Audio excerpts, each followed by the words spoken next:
Hi, I'm Margaret. So let's make some raspberry jam today. There's something special about homemade jam. It has such a beautifully fresh raspberry flavour.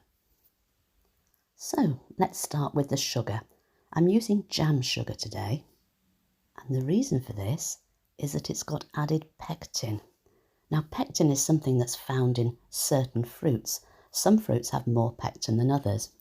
Raspberry is one of those fruits that it's good to add a little bit more, just so that it sets.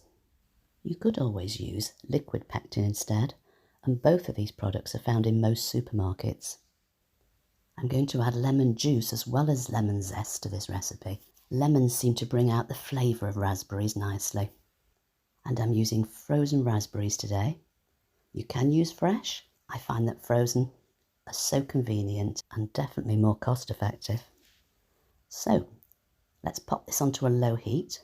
This will defreeze the raspberries and also make sure the sugar doesn't burn. But I like to keep it moving so that we don't get any hot spots as it dissolves. And after just a minute or two, you can start to see the difference. It's worth bearing in mind that if you make a lot of jams, these dark ones in particular do stain the spoon. I tend to keep one just for this job. Now it seems to be at the stage where the sugar is dissolved. So let's move the heat up to medium. Give it a chance to heat up. It's starting to bubble. Keep stirring it occasionally. Now the fruit is still there, as you can see. There's some large pieces.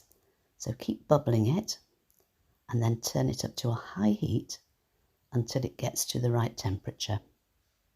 This is the sweet spot where the fruit turns into jam and the pectin gets working. As soon as it's reached it, you can turn it down slightly and leave it on a medium bubble. This one took about 10 minutes. You can see when it starts to thicken a little. But don't let it bubble too long and become too thick, because it will set once it's cooled as well and become much thicker. So into a sterilised jar.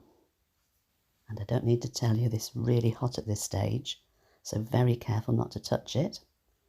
On with a tight fitting lid, and that can be cooled and popped in the fridge until you're ready to use it. It's great on fresh toast and lovely to add to your home baking. Thanks for popping by today. It's been great to have you along. Take care, have a great week. Catch you soon.